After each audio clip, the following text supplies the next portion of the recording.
որտեղ ասենք թե հիմա Բրազիլիային որտեղ, ասենք թե ինչ լավ ֆիլմեր նկարահանվում, միջազգային համաշխարհային ֆիլմեր գրվել ընդեղ են նկարահանվում։ Նույնիսկ գնումով ասած գնացել եմ Բրազիլիա Քրիստոսյարդում, հիմա բոլորը պետք է գան մեզ մոտ։ Մենք նայել ենք բոլոր նկարները, շատ հետ ենք նայել, այո, որը ասենք թե ամենագեղեցիկը, ամենաբարձրը, սկզբից ես որոշելի 77 մետր։ Հետո տեսա, որ ավելի բարձր է գա, ու վերջում ասեցինք պետք է 101 մետր լինի, պետք է ամենաազոր է։ Եվ այդ ծրագիրը իրականացրեցինք, արդեն աշխատանքները սկսել են, լիարժեք, դե բարձ այդ գործի համար եղել են քննադատություններ,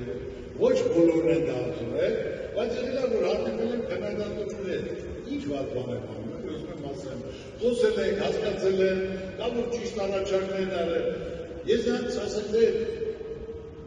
չեմ վիրավորվում, օրինակ ասենք թե քննադատում են, այն իմ ասածում եք ներկը, դա ես անում եմ, մեծամասնում 98-99%-ը կողմ է դրան, իսկ մնացածը ժամանակ արդեն ցույց կտա, թե ինչ լավ բան ենք անում, եւ ճանաչելու համար, հզորության համար, եւ սա իմ մտածելով, որ սա պետք է ազգային վերածննդի ներքին համերաշխության խորհրդանիշ աչքարի։